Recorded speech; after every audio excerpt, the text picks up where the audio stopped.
আয়েশা মানে দেখবেন এক মিনিট, আয়েশা মানে দেখবেন এক মিনিট, আপনাকে আয়েশার মতো মনে করি। আয়েশা রাদিয়াল্লাহু তাআলা আনহাকে আপনি এক মিনিট দেখেন। আয়েশা রাদিয়াল্লাহু তাআলা আনহা বলেন, আমার স্বামী যখন মারা গেল তখন তার কবর হলো আমার ঘরে, মুহাম্মদ সাল্লাল্লাহু আলাইহি সাল্লামের কবর হলো আয়েশার ঘরে। আয়েশা রাদিয়াল্লাহু তাআলা আনহা বলেন, আমি তখন ঘরে এমনিতেই ঢুকি, কেন? এটা আমার স্বামীর কবর। কয়দিন পরে এখানে কবর হলো আমার বাপের, তখন আমি স্বাভাবিকভাবে এমনিতেই ঢুকি ঘরে, কেন? এটা আমার স্বামীর কবর, এটা আমার পিতার কবর। কয়দিন পরে কবর হলো উমারের, উমর রাদিয়াল্লাহু তাআলা আনহু, তখন আমি আর এমনিতেই ঢুকি না, আমি মাথায় কাপড় দিয়ে নিজেকে গুটিয়ে নিয়ে কবরের পাশে যাই। একজন বেগানা পুরুষের কবর আছে, আমার লজ্জা হয়।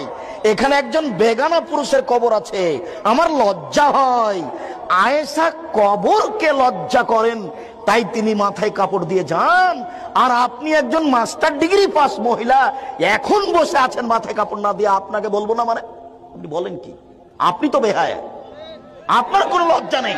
আপনাকে বলতে এসেছি শুধু রাজশাহী থেকে, আপনার পরিবর্তনের জন্য এসেছি। আপনার লজ্জাবোধের দাবি রাখি, আপনার লজ্জাবোধের দাবি রাখি, আপনার লজ্জাবোধের কামনা করি।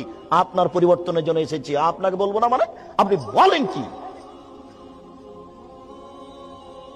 সম্মান